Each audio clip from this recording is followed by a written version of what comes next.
Hello everyone, एक बार फिर हम उपस्थित हो गए हैं आपके सामने first year class second year class. तो क्लास हम आपको गौरी चैप्टर पढ़ा चुके थे और लिखा है सुभद्रा कुमारी चौहान जी ने। तो उसमें मुझे लग रहा है कुछ थोड़ा सा भी उसमें रह गया है चैप्टर। फिर भी हम क्या करते हैं कि अभी हम क्वेश्चन आंसर 1 मिनट क्लास।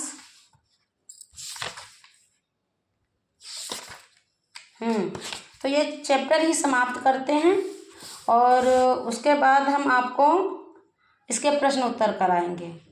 तो क्लास फटाफट निकाल लीजिए, आप अपनी बुक निकाल ली सभी ने।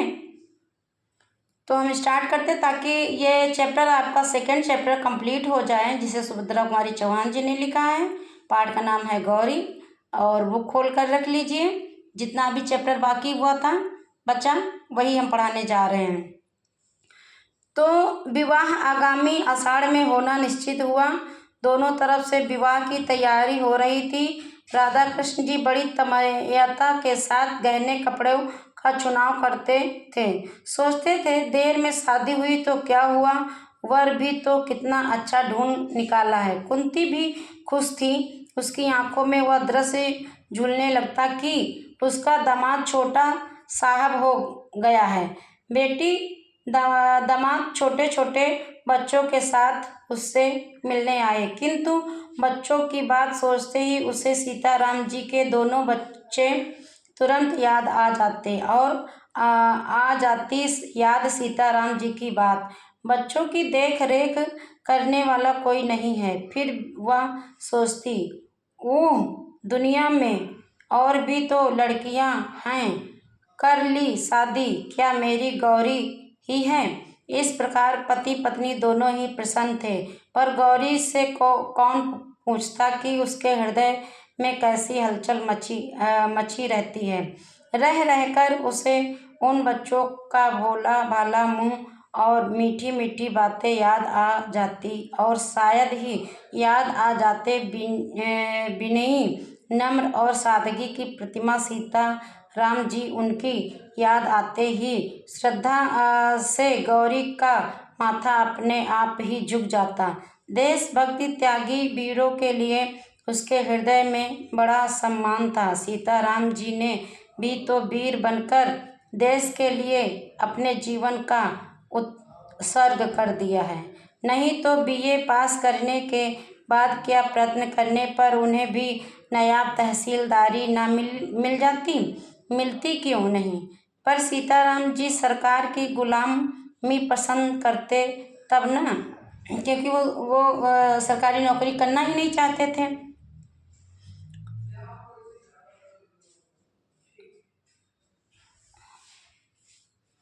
दूसरी ओर थे उनके होने वाले वर नायब तहसीलदार साहब, जिन्हें अपनी ऐश के लिए ब्रिटिश गवर्नमेंट के जरा सी इज्जत मात्र पर निरीह देशवासियों के गले पर छुरी फेरने में जरा भी संकोच या हिचक नहीं। मतलब वो गुलाम थे, अंग्रेजों के, सरकारी नौकरी कर रहे थे और अपने ही भारत के लोगों का कत्ल कर रहे थे। गुलामी में उनका सहयोग कर रहे थे, उन पर अत्याचार करने के लिए अपने देशवासियों पर, जिनके सामने कुछ चांदी के टुकड़े फेंक दिए जाते और वे दुम हिलाते हुए निंदय से निंदय कर्म करने में भी किंचित लज्जित नहीं होते। घृणा से गौरी का जी भर जाता, किंतु उसके मनोभावों को जानने वाला यहाँ कोई भी न था।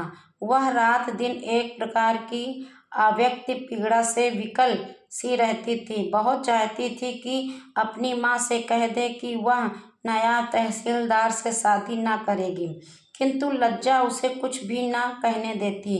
ज्यों ज्यों विवाह की तिथि नज़दीक आती, गौरी की चिंता बढ़ती ही जाती थी।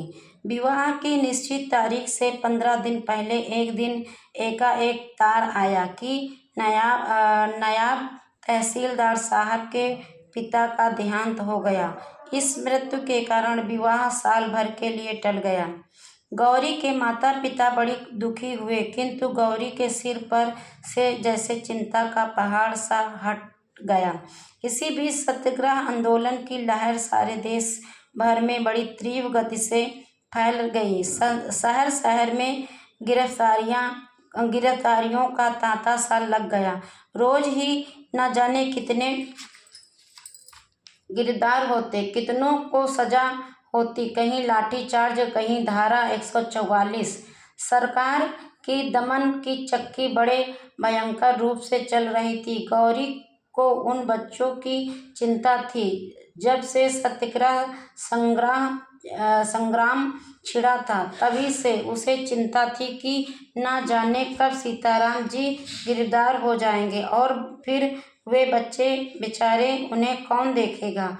रोज का अखबार ध्यान से पढ़ती थी और इसी प्रकार उसने एक दिन पढ़ा था कि राजद्रोह के अपराध में सीताराम जी गिरफ्तार हो गए और उन्हें 1 साल का सश्रम कारावास हुआ। इस समाचार को पढ़कर गौरी कुछ क्षण तक स्तब्ध सी खड़ी रही, फिर कुछ सोचती हुई टहलने लगी। कुछ ही देर बाद उसने अपना कर्तव्य निश्चय कर लिया। कर्तव्य क्या था?